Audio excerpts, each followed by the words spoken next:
Objectives: define bonding, identify the change in energy and stability when bonds are formed and broken, distinguish between ionic, covalent, and metallic bonds.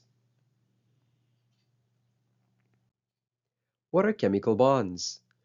The attraction between two atoms is called chemical bonding. It results from the simultaneous attraction of the two positive nuclei to the negative electrons.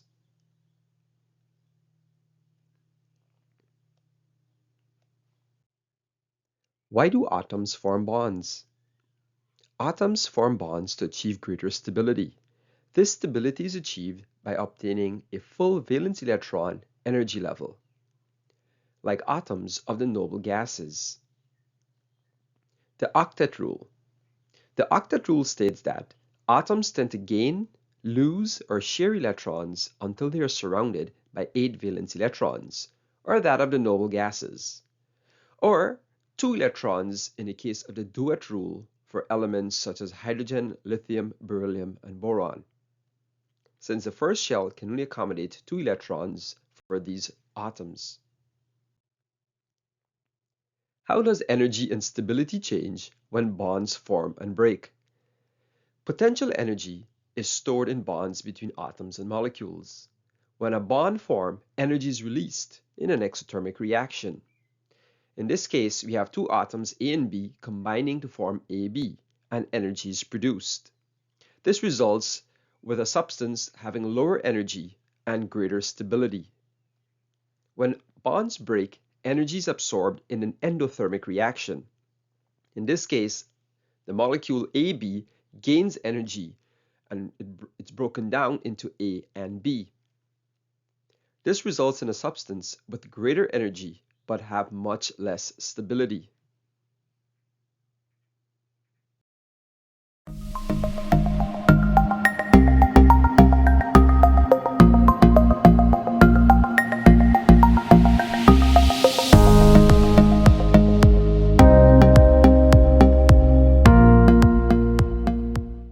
How can we distinguish between ionic, covalent, and metallic bonds?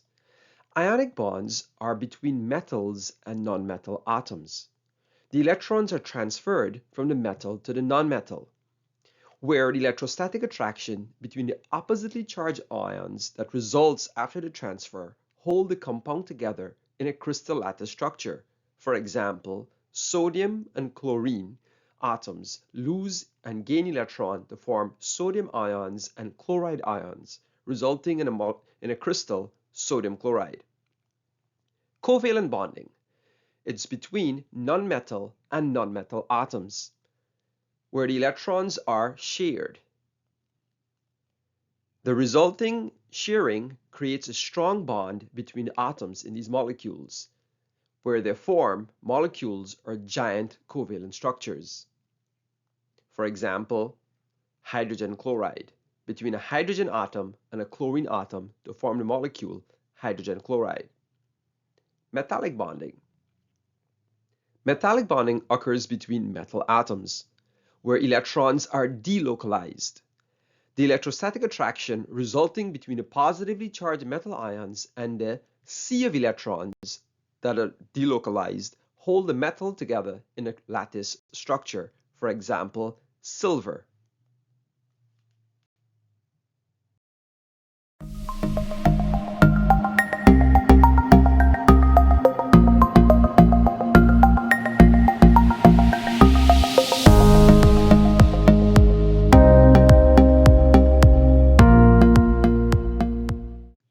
What are some general properties of ionic, covalent, and metallic bonds?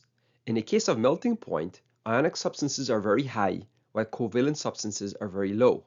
Metallic substances are also very high. In terms of boiling point, they follow the same trend. For ionic substance, it's very high, while covalent is low and metallic is high. In terms of electrical conductivity, ionic substances do not generally conduct in a solid state. They're very poor conductors. However, in a liquid or molten state and in aqueous solution, where they're dissolved in water, they're very good conductors, where their ions are free to move. While in covalent substances, they generally do not conduct in any state. While metallic substances are very good conductors because they have mobile electrons.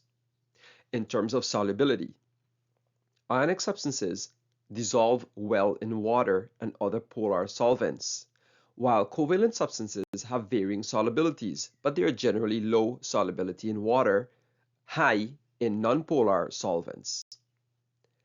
Metallic substances do not dissolve in water.